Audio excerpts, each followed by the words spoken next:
হযরত মুহাম্মদ সাল্লাল্লাহু আলাইহি ওয়াসাল্লামের পেশা কি ছিল? সৎ ব্যবসায়ী। হযরত আদম আলাইহিস সালামের পেশা কি ছিল? কৃষক। হযরত ইদ্রিস আলাইহিস সালামের পেশা কি ছিল? দর্জি।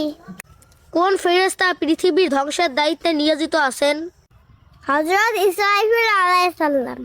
সর্বশেষ কোন ফেরেশতার মৃত্যু হবে? হযরত আজরাইল আলাইহিস সালাম। হযরত আজরাইল আলাইহিস সালামের অপর নাম কি?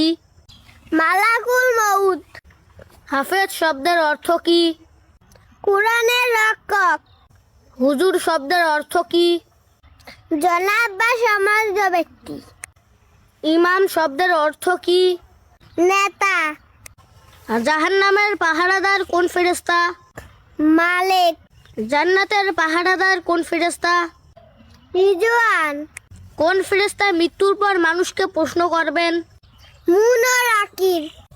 কিয়ামতের দিন কোন কাজের হিসাব সবার আগে নেওয়া হবে? নামাজ। জান্নাতের প্রধান দরজার নাম কি? রায়ান।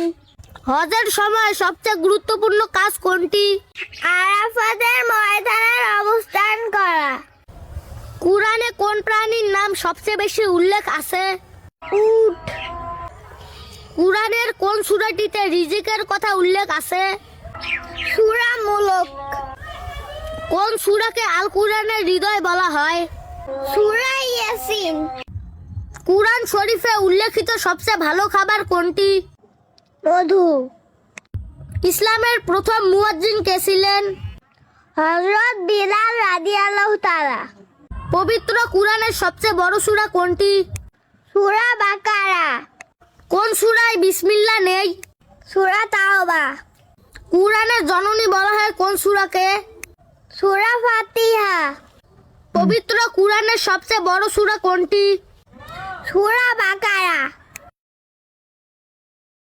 কিয়ামতের দিন কে সর্বপ্রথম কবর থেকে উঠবেন?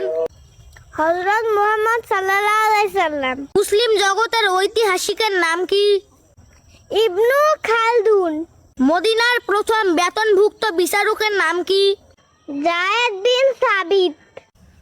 ইসলামের পবিত্র স্থাপনাগুলা কোথায় অবস্থিত? Mecca, Medina, Jerusalem. কোন সূরায় আল্লাহর ৯৯টি নাম উল্লেখ করা আছে? সূরা হাসর। আল কুরআনের সবচেয়ে ছোট সূরা কোনটি? সূরা আল কাউসার। হিন্দু বা সনাতন শব্দের অর্থ কি? চিরন্তন বা বহুকাল প্রচলিত। ইসলাম শব্দের অর্থ কি? আত্মসমর্পণ করা। বিশ্বের কোন দেশে সবচেয়ে বেশি ইসলামিক মাহফিল হয়? বাংলাদেশে। বর্তমান কাবা শরীফের ইমাম কে? শায়খ ডক্টর আব্দুর রহমান আল সুদাইস। মসজিদের শহর কোনটি? ঢাকা।